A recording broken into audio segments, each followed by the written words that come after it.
Welcome everybody, we are live at location at Founder World in San Francisco. Joining me in the studio is Sanjit Dang, Investment Director at Intel Capital. Thank you for joining me, Sanjit. Thank you very much for having me here. So let's talk a little bit about Intel Capital. What is, I believe you're a consumer?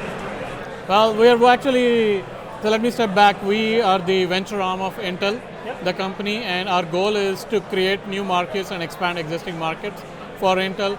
We have been investing for 25 years, and we are one of the most active investors, not just most active corporate investors, but actually one of the most active investors. We invest around $400 million every year. Wow. And so that's not a fund size, that's actually every year. And we've been doing it for a lot of years, so it's not just talk. In fact, this year we are on track to do $600 million in startups. Wow. So very active investors, very global as well. Right. We have a strong presence in Asia, Europe, everywhere. So mirroring Intel as a company. And does that spread across different stages? It goes across consumer, enterprise. We invest in data center space, big data, cloud computing, DevOps. We invest on consumer side, e-commerce, media, drones, you name it, wearables. So we are actually quite agnostic because Intel as a company is a horizontal company. We want to be the underlying layer of computing everywhere. Right. So mirroring that is the investment thesis of Intel Capital. So you'd say the investment thesis is then investing in markets where you guys could be the underlying computing engine? Yeah, and we don't need to have a hardware partnership with the startup when we invest, but if we can see a vision how this can be beneficial to Intel long term, that's what we are looking for. And there is actually a second play that has come up within Intel in the last 3-4 years called our 3D camera called RealSense.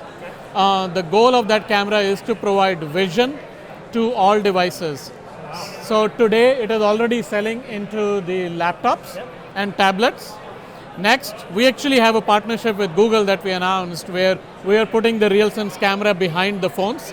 So if you Google search for Intel RealSense Google, you will see prototypes of the phones. So our vision is that phones will have 3D cameras. So next, I should be able to just move the phone, tell what's the dimensions of that wall, how the furniture will look like in virtual world before doing any shopping or calling anybody, any contractor to my home. Wow. So in addition to the compute layer, we are also looking for investment opportunities where we can bring new applications and usages to the RealSense camera. Interesting. So walk me through, if I'm an entrepreneur, how do you get involved with Intel? How do you get discovered? How do you like to interact with the entrepreneur to move towards an investment? Yeah, so for me, I really have to build some trust and credibility with the entrepreneur. That's supreme. And I have to be able to have a dialogue with him or her. It's not just about a presentation. Right. In some pitches, I just say, okay, the presentation is great, let's do a whiteboard session. Right. I want to get into the mind of the entrepreneur, how sharp the person is, what he or she is thinking, what's the vision of this entrepreneur. Especially when we are investing at seed and series A level, there's not enough market proof for these startups.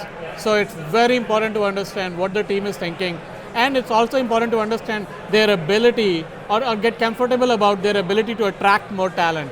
Because typically we come across a team of 5 or 10 people, but once we invest, let's say $10 million, the next stage is going to be hiring. How do you get to 20 people, 30, 40? They have to be able to attract the right talent. And if they can't articulate the vision of the company to me as an investor, how will they convince future talent, how will they future employees or their customers? So that's what I'm looking for. That makes sense. So if vision is a big critical aspect for you guys in investing, would you say that you invest in ideas that go far into the future? We are. We already are. 3D cameras, that's a great example. Very few devices today actually have 3D cameras, but we believe in that vision. Right. We believe that all devices over time will have a 3D camera, just like a 2D camera today. So we're already investing in startups that are driving along that vision. So we've already made investments here. So, we talked a lot about Intel being a very horizontal company, and so you're a little bit technology agnostic in terms of where you invest, you're not verticalized. But what is a technology or a recent investment that you've done that's really got you excited? That got me excited? We invested in, I invested in Docusign. Yeah. Docusign is an e-signatures company. We did the investment earlier this year, and we really like how they have been able to execute. This is not just about the vision, but how they have been able to execute in that space, digital management space, and be able to pretty much command the market, not just in the US, but even outside the US. So we really like that product at a fundamental level. Very sticky, nice user interface, very convenient for the user, and it gets the job done on a mobile phone very quickly. So we're at Founder World. There's thousands of people here.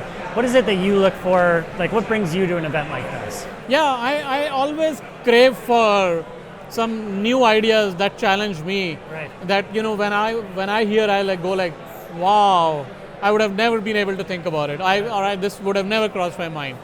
I actually learn from entrepreneurs, and I enjoy being in the company of entrepreneurs, to be honest. They come up with such creative ideas, and they're very dogmatic about their vision.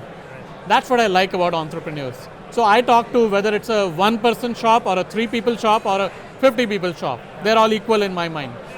The question comes down to is how serious you are, how committed you are to this, and I want to see failure is not an option for them. They may end up failing, but they are like, I want to drive this to success. Sure. So that's what brings me to events like the Founders World. So if you had to give any sort of advice to aspiring founders, many of which are here today, what is it that you'd want to impart? I would tell them, believe in yourself. Don't go by the experts, the so-called experts. You are the expert. Right. The things that we are looking at, the technologies that we use today, a lot of them were rejected by the experts in their time. Right. Somebody said PC, when it came out, somebody said, why would somebody buy this? Right. I don't see this selling beyond 100 units. Things like that. iPhone came out, a big company, competitor to Microsoft, competitor to Google, said, hey, who's going to buy a $500 phone to put in his pocket? No way. Right. Don't go by the experts. The experts don't know what you are doing. Believe in yourself, just keep marching along, and there will be dark days, but that's where your vision and your faith in the vision comes to save you. Okay. So we talked a little bit about the partnership between Intel and Google with the new 3D cameras. Other than that, what is your favorite Google technology? I really like the Chrome browser. Now, search is obviously great. I use it every day, but talking beyond search, I really like the Chrome browser. And I moved to the browser probably 3+ years ago. Ever since then, I have not had any reason to go back to Mozilla or Internet Explorer. If I am forced to use Internet Explorer or Mozilla, for some reason, I feel like, oh, come on, don't send me back. That's good. That's good stickiness. Yeah, and it's the basic fundamental strategy of Google to merge search bar and the URL bar into one simple thing. I think it was phenomenal. Awesome. Well, thank you very much for joining me today. And thank you for joining me. As Kory, I am on site at Founder World in San Francisco.